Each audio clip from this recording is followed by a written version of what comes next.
กราบสวัสดีท่านผู้ฟังที่เคารพรักทุกท่านวันนี้ก็มาป้ากันมันเดิมนะครับในรายการหมอเมืองคุยเฟื่องเรื่องสมุนไพรจากวิทยุสวท891เมกะเฮิรตซ์แห่งนี้นะครับวันนี้กระผมหมอชาลีขวัญเมืองก็จะได้นำเอาสาระน่ารู้เกี่ยวกับเรื่องของสมุนไพรใกล้ตัวนะครับวันนี้จะนำเสนอโดยเฉพาะจังยิ่งช่วงนี้เห็ดถอบออกนะเห็ดถอบออกมะม่วงนะครับมะม่วงสุกหล่นปานเลอะนะครับก่อนที่จะเอาถึงเรื่องวันนี้ก็ขอขอบคุณพี่น้องตั้ง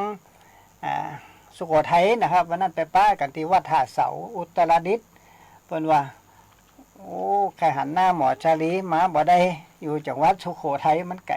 เพิ่นว่าบอกไกลนะครับเพิ่นว่าฟังรายการวิทยุได้ชัดเจนมากนะครับอย่างนี้เพิ่นติดตามมาตลอดนะครับจากสวท891เมกะเฮิรตซ์เพิ่นว่าฟังหลังจากฟังรายการแล้วแต่ก่อนเปิ่นกินยาความดันมาตลอดนะครับเปิ่นเป็นความดันเปิ่นเกิดเดือนมิถุนายนนะครับเพราะฉะนั้นเปิ่นก็กินเปิ่นหันมากินน้ำใบเตยนะครับน้ำจะไข่แล้วก็ขิงนะครับเอามาต้มด้วยกันแล้วก็มาดื่มตลอดนะครับดื่มถึงวันตอนนี้บ่ได้กินยาความดันแล้วนะครับเพราะฉะนั้นพ่อแม่พี่น้องก็เอาเป็นตัวอย่างนะครับเพราะฉะนั้นยาความดันเนี่ยมันเป็นดาบสองคมเลยนะครับอย่างคือไตพังอันนี้ทั้งพี่น้องก็ขอพูดทั้งพี่น้องทั้งลำปางเนี่ยที่ฟังรายการแล้วก็นำไปปฏิบัติไปใจนะครับเพิ่นว่าโอ้ถ้าบ่มีหมอชาลีก็กินยาความดันบ่ได้ยั้งยาความดันนะครับเพิ่นว่าก็ขอขอบคุณจัดนักจัดหลายนะครับพี่น้องทั้งสุโขทัยแล้วก็ร้อยต่อทั้งอุตรดิตถ์วัดท่าเสาบางส่วนนะครับเพิ่นว่าได้ครับแต่วัดท่าเสาได้ทั้งตำบลนั้นเพิ่นว่าคืนมันขาดหายมันไก่นะครับมันไก่เพราะฉะนั้นก็ตึกบ้านสุโขทัยนะครับน่าจะชัดเจนนะครับต่อไปเราจะอู้ถึงเรื่องช่วงนี้เห็ดทอบเห็ดเพราะออกนะครับเป็นกระถามมาว่ากินเห็ดทอบนี่มันจะได้มาลุนะบางคนกินเห็ดทอบแล้วลุต้องเป็นว่าอันนั้นเป็นว่ามันระบายพิษนะพ่อแม่พี่น้องมาใจลุต้องนะครับเพราะว่าเห็ดทอบเห็ดเพราะเนี่ยมันเป็นยาระบายพิษแก้ปิดนะครับแก้ปิดบำรุงตับต้านอนุมูลอิสระเห็ดทอบนี่มันมีอยู่2อย่างเนอะเพราะนับไปหามยังนั้นเป็นสีม่วงเขาว่าดาวดินนั่นนะสีม่วงมันอยู่ใกล้ตะพังอยู่ป่าสางป่าไร่นะครับอันนั้นมันอยู่คนละตีละทางเห็ดดาวดินมันเป็นสีม่วงก็ลองเอามีดเข้าปาดพอมันยังมีสีม่วงนะครับมันกรอบมันหนากว่ากันนะครับมันหนามันจะออกดอกมาเหมือนกับดาวนะเป็นว่าดาวดินเห็ดดาวดินนะในสวนผมก็มีนะครับเห็ดนี่เห็ดดาวดินนะครับอันนั้นสำหรับใส่แผลป่ะนะพ่อแม่พี่น้องเห็ดดาวดินเนี่ยนะสุดยอดเลยแผลเน่าเผื่อแผลเรื้อรังนะครับถ้าปะเนี่ยเก็บ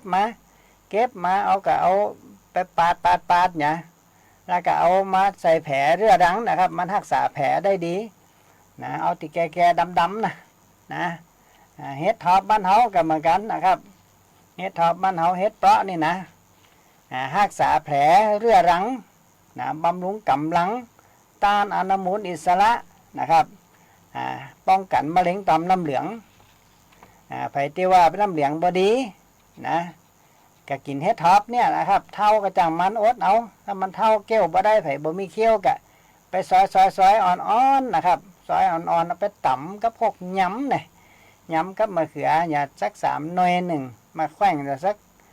ปุกหนึ่งนี่นะถั่วฟักยาวสัก2-3 ฟักหนึ่งใส่นักล่ำกับบะล้ำนะครับมันบ่ใจย้ำเห็ดทอบกลายเป็นย้ำมะเขือไปเนี่ยนะอันนั้นก็ไปกินบำรุงกำลังให้บ่แหนมต้านอนุมูลอิสระรักษามะเร็งลำไส้นะครับรักษามะเร็งลำไส้ละป้องกันมะเร็งต่อมน้ำเหลืองเสียเพราะฉะนั้นน้ำเหลืองนี่สำคัญนะครับพ่อแม่พี่น้องถ้าไผบ่ดูแลน้ำเหลืองนะก็มันยากให้เป็นตุ่มเป็นตาลเป็นเพื่อเป็นล้วนยากให้เป็นต่อมน้ำเหลืองโตหรือต่อมไทรอยด์เป็นพิษนั่นเองนะครับต่อมไทรอยด์ต่อมน้ำเหลืองอันเดียวกันนะพ่อแม่พี่น้องนะถ้าต่อมน้ำเหลืองเป็นพิษจะเป็นเริ่มงูสวัสดิ์กะนะครับว่าน้ำเหลืองเป็นพิษนะอย่าไปให้มันเป็นนะครับป้องกันเนี่ย นะเอาเฮ็ดทอบมากะเดี๋ยวเอาแกนแก่ๆไว้หันตาว่ามันแก่แล้วบ่กินละนะแหมน้อยถ้ามันเคลื่อนเฮ็ดทอบเคลื่อนแพะเคลื่อนหางนั่นไงเอาเก็บมาไว้กะเอาดำๆนะครับเบาะเอามาแล้วกับตากแดดถึงแห้ง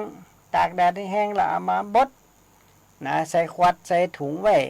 เวลาไผมีแผลเนี่ยก็เอาโรยแผลเด้อครับบ่ตันได้ข้าม2 วัน 3 วันนะครับมันจะแห้งมันผูกไม้เจ้ามากับน้ำเหลืองที่มันย่อยมันก็จะแห้งละนะครับอันนี้เป็นยารักษาแผลเรื้อรังแผลเน่านะแผลเน่าเปื่อยตั้งในดำๆมันนะอันนี้เป็นสรรพคุณตังยานะครับแล้วก็เอาถ้าว่าไผเป็นเริ่มงูสวัสดนี่เอาตีในดำๆนะครับเขาแจน้ำข้าวหมวกอย่างน้อยหนึ่งนะครับน้ำข้าวหมวกน้ำข้าวเจ้าก็ได้นะครับเขาใส่แล้วก็เอาไปใส่แผลนะครับมันก็จะย่างแห้งเหลวนะครับย่างแห้งเหลวแผลเริ่มงูสวัสดนะและหามยังอู้เดืองเริ่มงูสวัสดนะแต่ว่าเนี่ยเป็นหนานเถียนนะครับหนานเถียนคนบ้านน้องทุ่งศรีเนี่ยขอญาติเอ่ยจื่อนะครับเปิ่นเป็นเริ่มงูสวัสดเป็นมาไม่ให้กี่วันกี่คืนเป็นเดือนนะครับมันเจ็บมันบ่หายนะครับลามไปติ๊กๆนะลามไปแล้วก็สุกผมก็เลยเอาเปลือกไข่นะครับพ่อแม่พี่น้องจำไว้ให้ดีนะเปลือกไข่ไก่เนี่ยเวลาปามไข่ทอดไข่แล้วเก็บเปลือกไว้ถ้าแล้วผมนำเสนอเตือนหนึ่งแล้วก็เอามาตำนะครับตากแห้งนะล่างแล้วไปตากแห้งถ้ามันจะขาวล่างเนี่ยที่มันยังหลงเหลือเมือกมันยังหลงเหลืออยู่ในเปลือกนะครับขยำไหมไปกลัวมันแล้วนะครับย่อมแล้วก็เอาไปใส่กระช้อนนั้นนะครับล่าง2 น้ำแล้วก็ไปตากแดดให้แห้งแล้วปุ๊บพ่อแม่พี่น้องก็เอาใส่มีเครื่องปั่นก็ถ้าป๊อปปั่นก็ใส่สักถ้วยกับปั่นเหมาะเลยเป็นจุนเลยเป็นทุลีเลยนะครับเป็นฝงเลยถ้าบ่มีเครื่องปั่นแล้วก็ตำให้เป็นผงเลยนะครับตำเรียบร้อยปุ๊บก็เอาน้ำเข้ามาน้ำข้าวหมวกน้ำอันเนี้ยน้ำชาวข้าวเนี่ยน้ำข้าวเจ้าเนี่ยครับแจเอาข้าวเจ้าไปแจน้ำเนี่ยแจน้ำทั้งเบื้อเนี่ยเขากับไปยีเอาตอนน้ำมันนะครับเข้าบดีเอาใส่เข้านั่นเอากรอบเฉพาะที่ว่ามันเป็นแผลเลือดหลังแผลเน่านะครับถ้าว่ามันแผลเน่าเอาถึงเข้านั่นนะครับเอาปอกเลยนะเอาหน้ามันได้ปุ๊บเขาก็เอาไปใส่กับผงไข่นะเขย่าสวกแล้วก็เอาใส่ในตู้เย็นไว้ก็ได้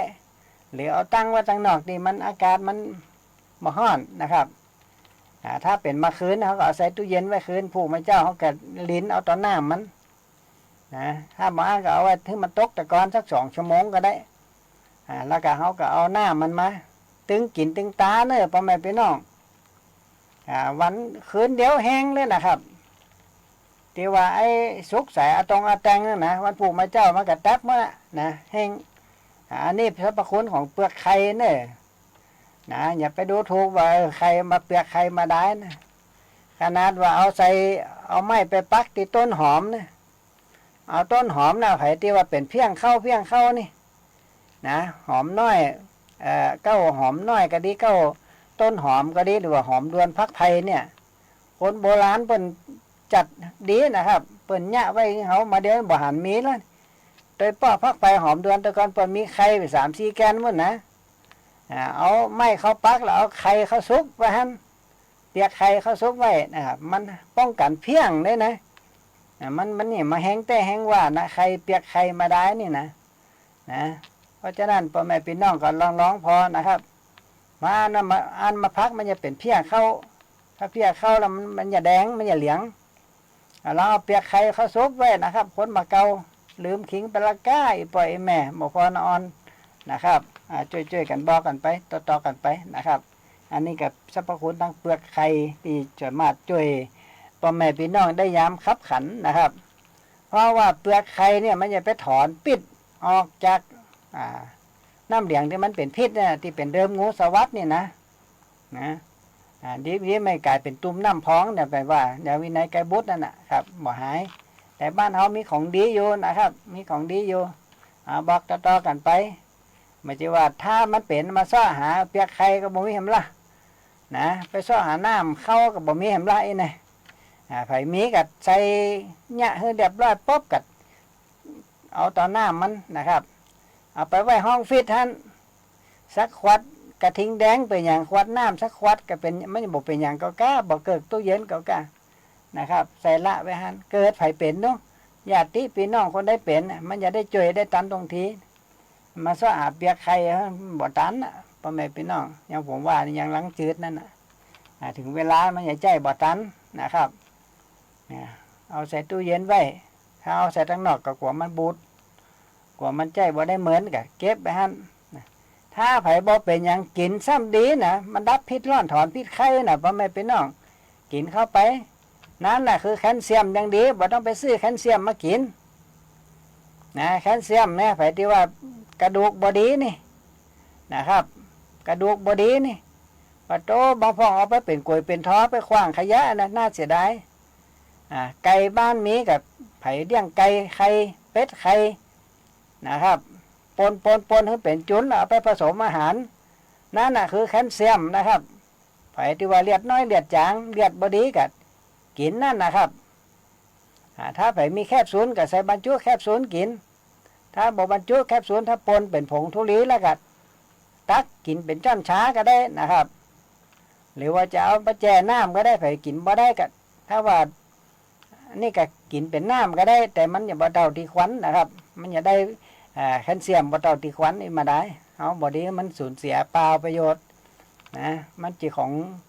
เสื้อของหยังนะครับของสะอาดเปียกไข่ล่างแล้ว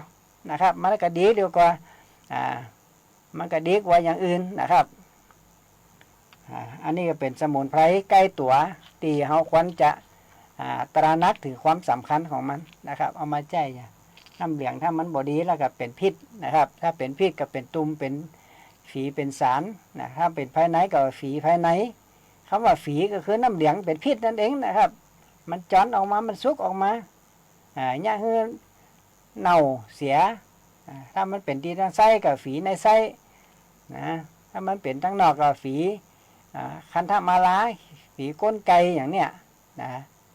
อันนี้ก็เป็นเรื่องของการดูแลสุขภาพเบื้องต้นนะครับอย่าไปถ้ามันเป็นแล้วมาซ่อหานี่บัดตันนะอีปล่อยแม่เลยบัดตันนะครับฝนตกแล้วมาซ่อหาจ้องกลางนะบัดได้ละนะอันนี้ก็เป็นเรื่องของทั้งสรรพคุณทั้งยานะครับทั้งแต่ว่าอู้ถึงเริ่มลามไปกระดินเหมือนกันนะครับเพื่อจะได้อู้เล่าสู่กันฟังก็คือเพื่อพี่น้องเอามาใจให้เกิดประโยชน์นะปีหูสองน่องหูหนึ่งถ้าว่ามันลบไหนแล้วมันถูกผ้าก็จะได้นะไอ้เริ่มงูสวัสดนี่นะคนประกอบว่าฝีการนะครับมาเดี๋ยวนี้ซ้ำเป็นกันนักนี่ตั้งไปรับวัคซีนมานี่เอาปิดฝีการเข้าใส่ตัวนะครับวัคซีนคือฝีการนะครับเชื้อไวรัสชนิดหนึ่งเอาไปใส่เนี่ยใส่ตัวมันจอนออกมากันนี่นะครับนี่ก็ช่วยบอกกันต่อไป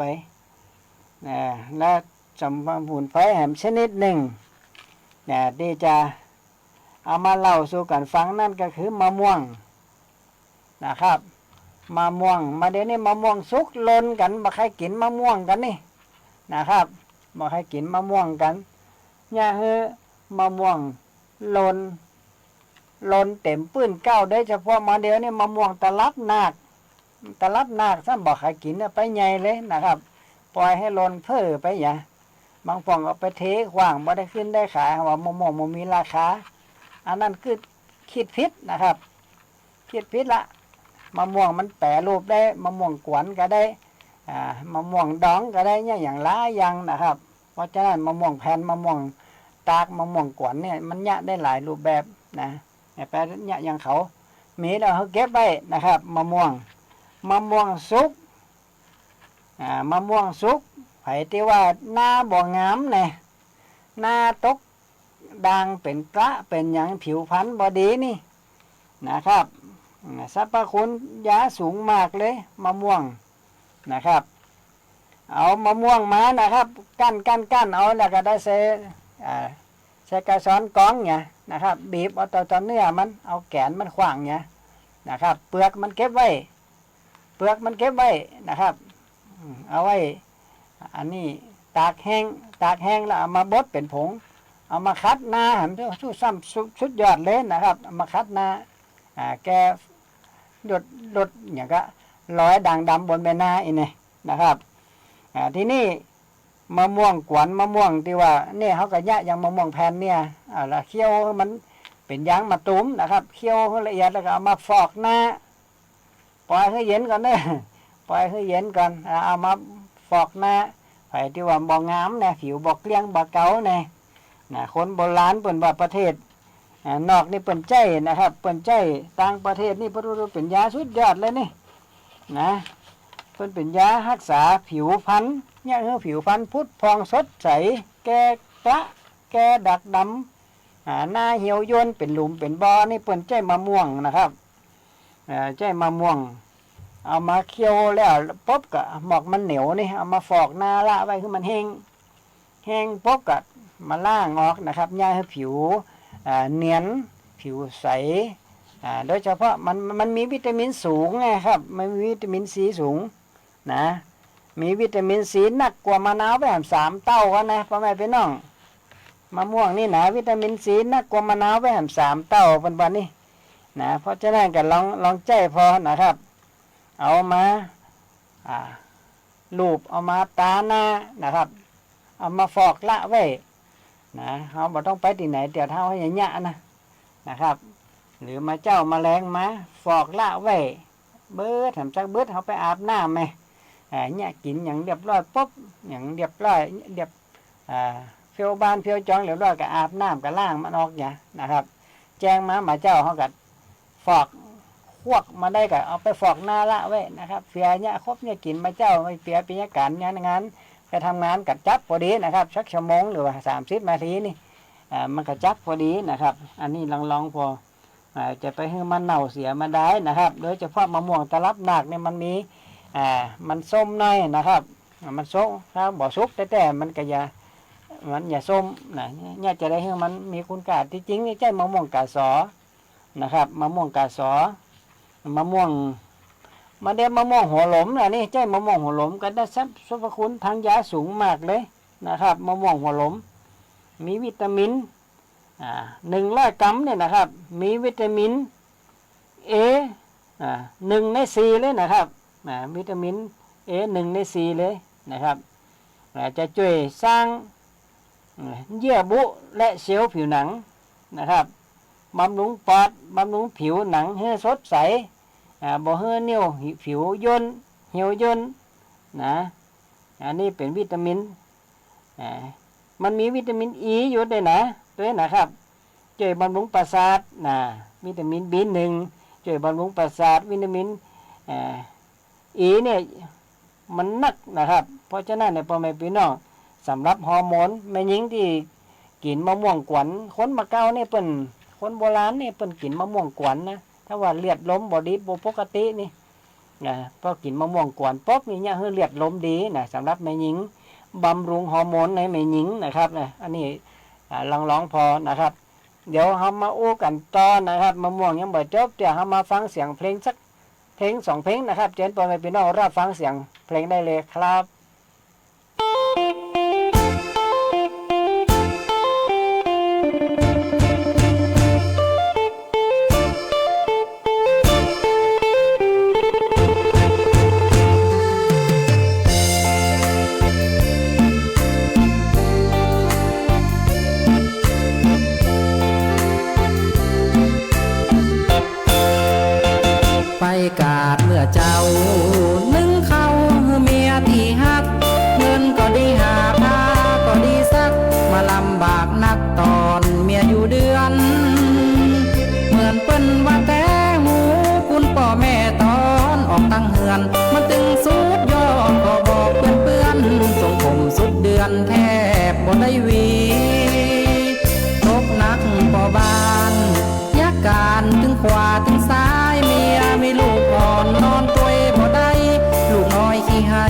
บ่ได้ลาบดีเลิกการเลิกงานเข้าใจปิกบ้า กะจอลอลีหาเวลาว่างมันจึงบ่มีเหมือนกำว่าจีของพ่อของแม่ขึ้นไปขึ้นมาจะหาที่เปิ้งที่อิงน้องเมียเฮาก็เป็นแม่หญิงหวังเปิ้งหวังอิงมาช่วยดูแลหุงหาอาหารซักผ้าถูบ้านเฮาเหนื่อยนะแกน้องเมียมาช่วยก็ดีแต่น้องคนละแม่เมียก็บ่ค้างน้องก็คือน้องกลัวเขามองเคยบ่ดีพี่เคยขอสั่งตั้งแต่วันนี้แต่งตัวให้ดีเป็นสาวเป็นนางบ่ใจปากเสียมาหันน้องเมียใส่เสื้อคอกวางหันใส่น้ำลายพอจางเฮาอ้าปากค้างกึดแล้วกึดเล่า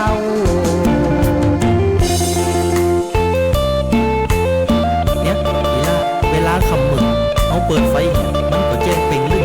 แต่ถ้าคนเฮาหน้ามือมันแก้ยากมันลำบากใจไปเปลี่ยนเสื้อผ้าอย่างไหม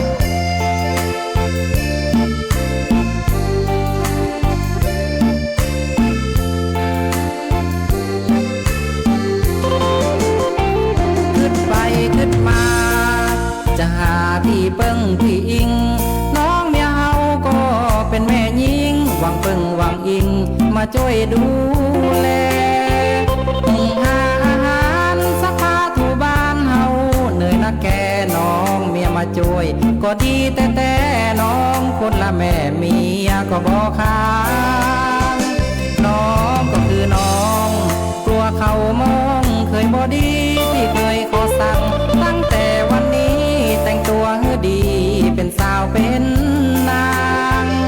บ่ใจปากเสียมาหันน้องเมียใส่เสื้อคอกวางหันใส่น้ำลายพอจางเฮาอ้าปากค้างกึดแล้วกึดเล่า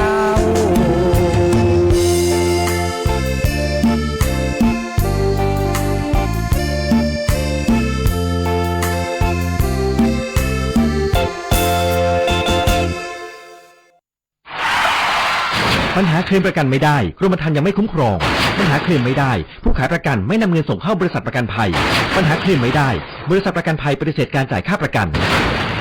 ถ้าไม่อยากให้เกิดปัญหาเหล่านี้ต้องเลือกซื้อประกันภัยกับตัวแทนในหน้าประกันภัยที่มีใบอนุญาตหรือในหน้าประกันภัยที่ได้รับมอบอำนาจจากบริษัทประกันภัยเท่านั้นเลือกความปลอดภัยมั่นใจในกรมธรรม์สำนักงานคณะกรรมการกำกับและส่งเสริมการประกอบธุรกิจประกันภัยสอบถามรายละเอียดเพิ่มเติมได้ที่สายด่วนประกันภัย1186และสำนักงานคปภ.จังหวัดทุกแห่ง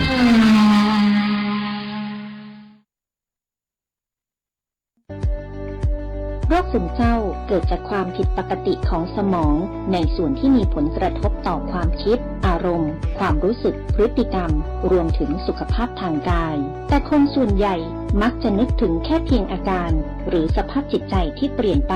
จึงคิดว่าโรคซึมเศร้าเกิดจากความผิดหวังได้รับการกระทบกระเทือนทางจิตใจแต่ในความเป็นจริงแล้วโรคซึมเศร้าเป็นโรคที่เกิดจากความไม่สมดุลของสารสื่อประสาทจำเป็นที่จะต้องได้รับการรักษาจากจิตแพทย์และต้องบำบัดอย่างถูกวิธีหรืออาจจะต้องใช้ยาในการรักษาร่วมด้วยลองสังเกตตนเองและคนรอบข้างสักนิดว่าเขาข่ายเป็นโรคซึมเศร้าหรือไม่ด้วยความปรารถนาดีจากสำนักงานประชาสัมพันธ์ที่ 3 กรมประชาสัมพันธ์ตาขวางเดินโซเซห่างตกลิ้นห้อยน้ำลายย่อยแม่นเลยเจ้าสัตว์เลี้ยงของท่านกำลังเป็นโรคพิษสุนัขบ้าเพื่อบ่ให้มีการสูญเสียชีวิตจากโรคพิษสุนัขบ้าเฮาผู้คนต้องเป็นส่วนหนึ่งในการเฝ้าระวังป้องกันควบคุมและบูรณาการร่วมกันกำจัดโรคพิษสุนัขบ้าให้หมดไปจากประเทศไทยและบ่ได้ลืมว่าสัตว์เลี้ยงลูกด้วยนมกูชนิดเป็นโรคพิษสุนัขบ้าเฮาต้องเฝ้าระวังสัตว์ปลอดโรคขนปลอดภัยจากโรคพิษสุนัขบ้า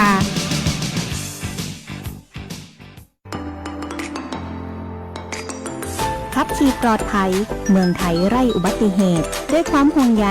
จากสวท8 FM 91 เมกะเฮิรตซ์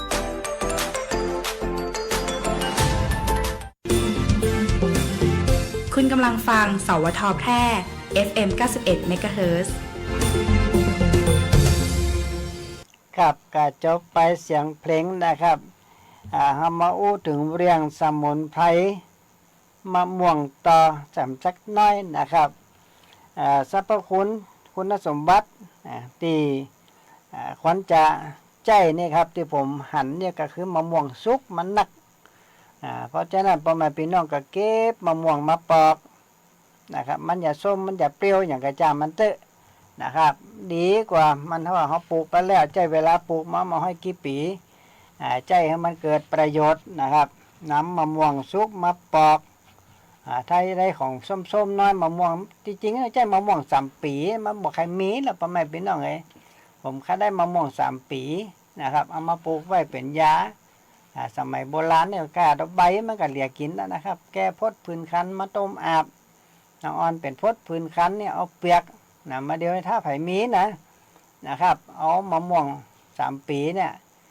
ไผ่เป็นพดผื่นคันเนี่ยเอาเปียกมาต้มอาบนะครับใบกับรักษาเกี่ยวกับพดผื่นคันเหมือนกันนะครับถ้ามีกาฝากมะม่วง3 ปีสุดยอดเลยนะเจ็บหัวปันจักแตกเนี่ยหม้อเดียวกับปิดทิ้งครับพ่อแม่พี่น้องอันนี้กับมะม่วง3 ปีมันรักษาโรคได้อย่างดีนะเป็นมะม่วงเก่ามีมะม่วงที่ดังๆสมัยโบราณนี่ก็มีมะม่วงหัวหลมมะม่วง3 ปีนี่ล่ะนะครับนอกนั้นสรรพคุณมันก็ลันๆไปนะแต่มาเดียวเนี่ยมันมีมะม่วงส้มที่บอกใครมีใครกินมันแต่เฮ้เนี่ยก็คือมะม่วงตะลับหนักนะครับมันยังมีฤทธิ์เปรี้ยวๆหน่อยหนึ่งนะถ้ามันสุกมันก็หวานอะละเอาเฮ้ยนะครับบอกว่ามันจะเป็นมะม่วงอย่างก็ตามนะครับได้มะม่วงสุกมา1 แกนพอเปลือกแล้วก็ปาดเอาต่อเนื้อมันนะครับฟันกั้นเอาต่อเนื้อมันนะถ้ามีเครื่องปั้นก็ใส่เครื่องปั้นให้เป็นจุนเลยนะครับถ้าเขาเนี่ยเขาก็ใครคือมันเหนียวมันเนี่ยเขาก็เอาไปเคี่ยวอย่างกันนะครับแล้วไปฟอกหน้านะครับไปฟอกหน้าบำรุงผิวหนังให้ชุ่มชื่นนะครับผิวหน้าเรียกมันจะลื่นนะครับนุ่มชุ่มชื่นในมะม่วงยังมีสารนะครับจำนวนมีวิตามินนะครับมีสารสำคัญนะครับมีน้ำตาลน้อยตัวมะม่วงนี่มีน้ำตาลแค่ 15.9% นั่นนะยังช่วยกำจัดเซลล์มะม่วงนี่นะครับมันมีวิตามินA และ C ในมะม่วงสูงช่วยกำจัดเซลล์ที่ตายแล้วนะครับหมายความว่าผิวหนังที่มันบดีบดักมันจะช่วยขจัดออก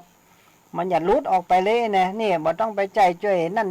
เอามาคัดผิวอย่างหูบ่จ้องมาใจเนี่ยเอามาคัดผิวกันก็มีนะครับก็ลองใจเนื้อมะม่วงเนี่ยไปคัดผิวนะครับเนี่ยเซลล์ที่ตายแล้วเนี่ยมันลุดออกมารบรอยเหี่ยวย่นบนใบหน้านะครับถ้าอยากจะสวยยังง่ายๆก็เพียงแต่เอามะม่วงสุกเนี่ยครับเอามาปั่นแล้วก็มาตาละไว้สัก20 หรือ 30 นาทีครึ่งชั่วโมงหลังจากเขาเสร็จภารกิจอย่างแล้วเขาก็มาล้างออกเนี่ยนะครับเอาไปฟอกหน้าแล้วก็สลับกัน 3-4 ครั้งต่อสัปดาห์นี่นะครับจะช่วยทำให้ผิวหน้าสดใสเนียนวาวเหมือนกับเป็นละเด็กนะอ่อนน้อยเป็นว่านี่นะอันนี้กำลังร้องพอเนอะคุณหนุ่มคุณสาวบัวปู่จ้ามีหญิงก็ได้นะครับด้วยคนเฒ่าถ้าอยากดีเอาเฮ้ย คนเฒ่านี่ก็ลองเอามาฟอกมาดูทีมันจะหายเหี่ยวย่นโหนะครับเดี๋ยวผมกลับไปนี่ผมจะทำกันผมจะเป็นเนี่ยนะถึงวันเนี่ยขาดไปจะได้มะม่วงสุกนี่นะผมขาดมาได้แต่เจ้าเล่นอยาก2 แกนนะครับกินถึงวันนะครับอันนี้ก็เป็นเรื่องของมะม่วงนะครับถ้าว่าเป็นใบอ่อนแล้วก็เอามาย้ำนะครับใบอ่อนออกใหม่ๆเนี่ยมาย้ำนะครับดูแลน้ำเหลืองเสียนะทำให้ผิวพรรณพดพองเหมือนกันเนี่ยใบมะม่วงนี่นะอันเขาไปว่ากินย้ำไม่ม่วงล้ำแต่ล้ำว่านะครับกับหอมบัวกับหอมบัวหอมแดงนี่นะย้ำแล้วได้พริกหิ่งซวยเนี่ยกับกะ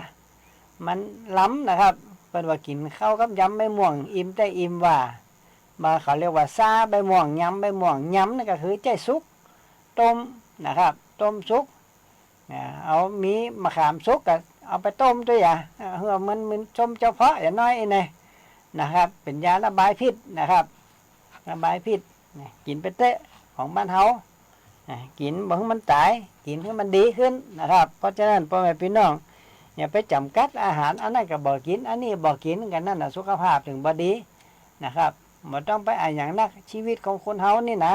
กินเพื่อบ่ให้มันตายเดี๋ยวอันนั้นน่ะนะทุกคนมันก็ตายเหมือนกันหมดอ่ะนะเนี่ยจะได้บ่ให้มันตายเตื้อนะดูแลละดีล่ำก็บ่ดีนะครับร่างกายบ่ดีมันมีภูมิต้านทานมันสู้ต่ำพึดต่ำพื้บ่ได้นะครับอย่างน้อยก็ว่าบ่ดีกินของหาว่าบ่ได้ออยนะหาว่าบ่มีออยบ่ใครกินอ่ะบ่สะอาดอย่ากินอันนั้นก็กว่าเป็นไตกินอันนี้ก็เป็นไตมันบ่สะอาดบ่ได้กรองมันติดแต่เนี่ยเวลาเขาไปกินของกาดของที่เป็นแต่งปรุงแต่งมาน้ำคุณโอโลหีบพดมดถวยมดจ้อนไปก็ยังบอกว่าเป็นนิ้วนะเพราะฉะนั้นเนี่ยมันบ่จิเกี่ยวกันซักอย่างสมุนไพรก็คือสมุนไพรนะครับตอนนี้เขาหันกลับมาใช้สมุนไพรใกล้ตัวดูแลสุขภาพไปปึงยาปฏิชีวนะไปพอเตะกะเหลียวพอคนตั้งหลังคนตั้งหน้ากะ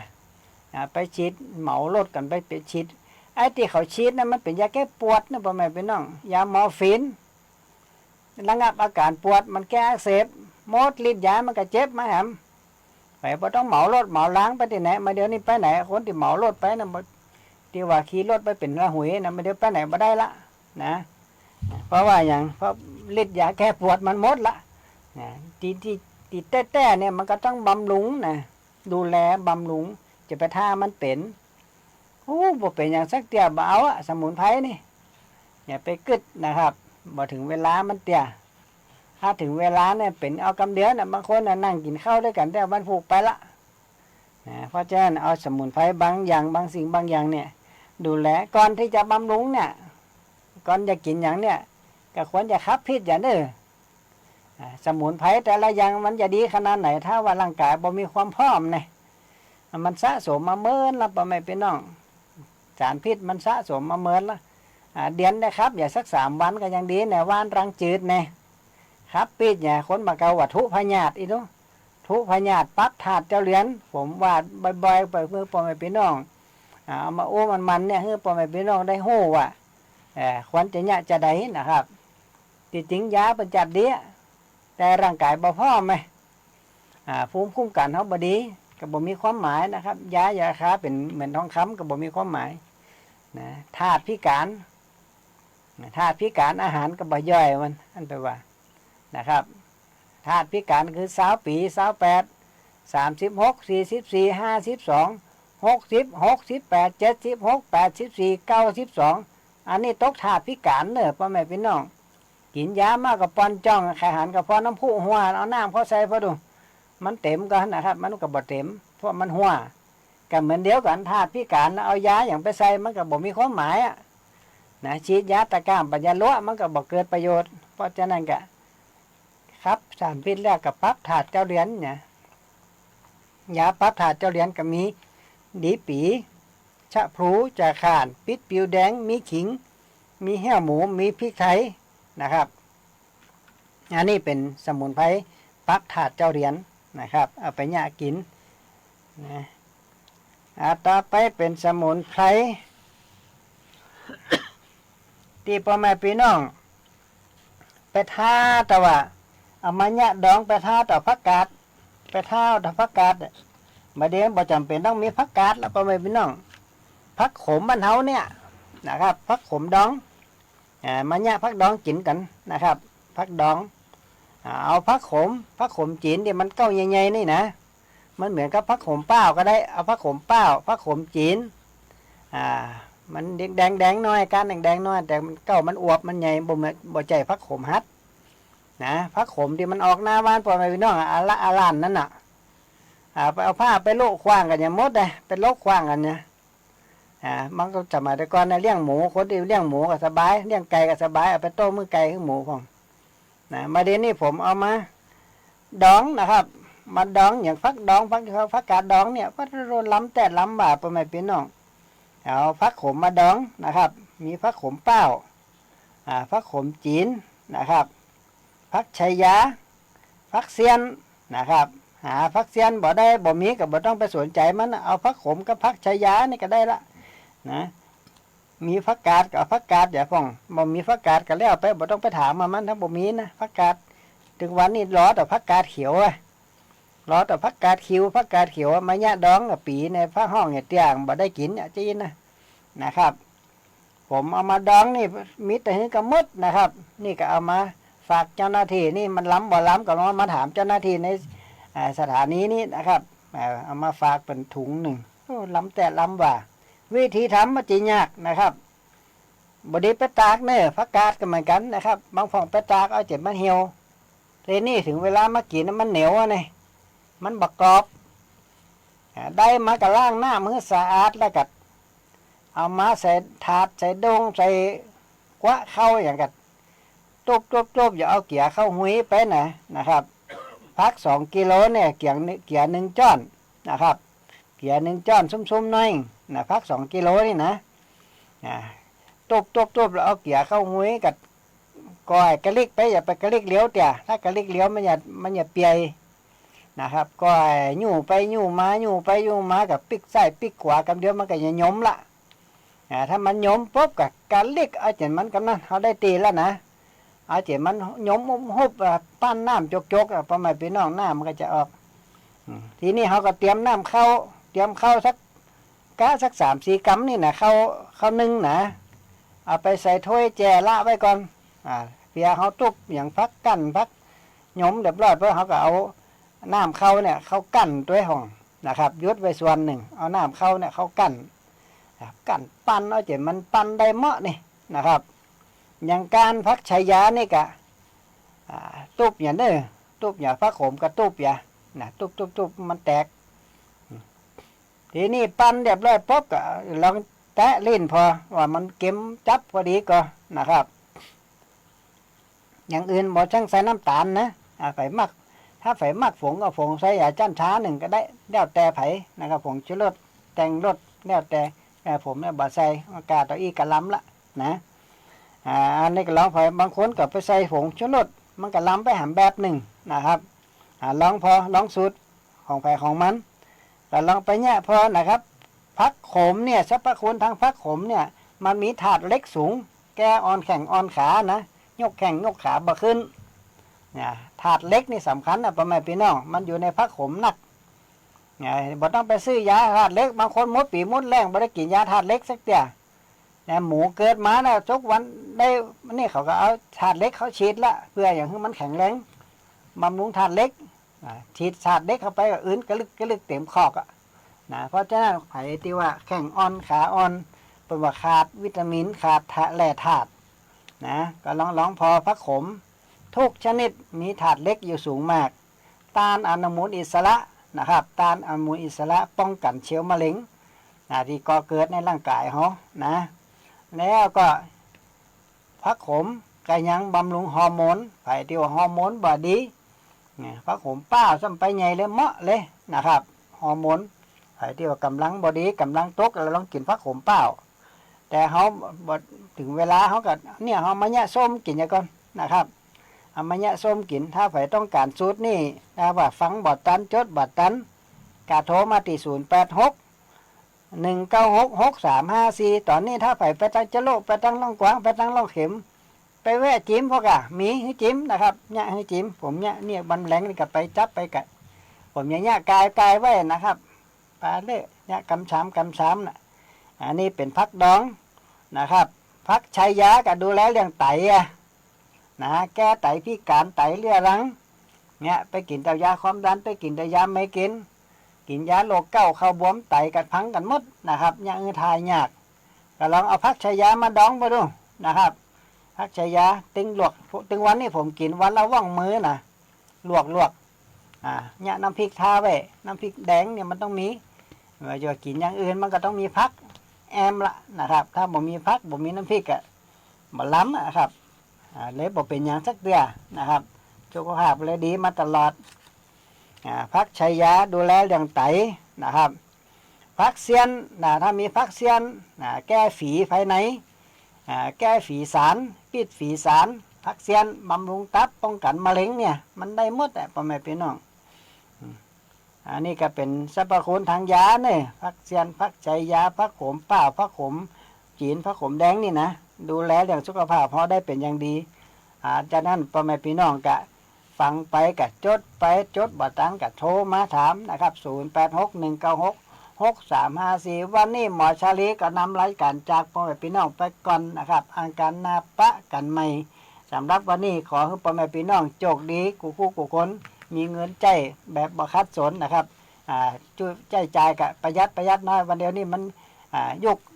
สีวิไลเปิดว่ายุคเข้าอยากหมักแป้งนะครับอย่างกะให้พิจารณาเน้อพ่อแม่พี่น้องน้ำอย่าท่วมแล้วเน้อขอให้เตรียมเอาของตีต่ำๆขึ้นไว้ตีสูงๆอย่างอาจารย์อรุณเนี่ยผมว่าแล้วเตรียมได้3 วันนะครับน้ำท่วมหนีบ่ตันนะครับน้ำท่วมเก็บของบ่ตันนะครับเพราะน้ำไปแต่เลยนะเป็นไปแจน้ำโมดขึ้นเก็บของบ่ตันนะครับสุขภาพเลยบ่ดีไปนะเพราะแจ้งพ่อแม่น้องก็เตรียมนะครับอันใดที่มันควรจะเก็บก็คือเก็บน้ำอย่าไปว่าเขาแจกตลอดนะ5 ขวด 6 ขวดแล้วเน้อน้ำบนชั้น2น้ำต้องเก็บไว้อย่างน้อยหลังคาละ200 ลิตรนะครับอันบ่มีน้ำกินนะครับอันนี้เขาแจกอย่าไปท่าเขาแจกนะครับเขาต้องเตรียมไว้แล้วบอกเตรียมพร้อมก็เรียบร้อยนะครับวันนี้หมอชาลีขอกราบลาจากพ่อแม่พี่น้องไปก่อนโอกาสหน้าป้ากันใหม่สวัสดีครับ รายการวิทยุคนเมืองแพร่ขอขอบคุณ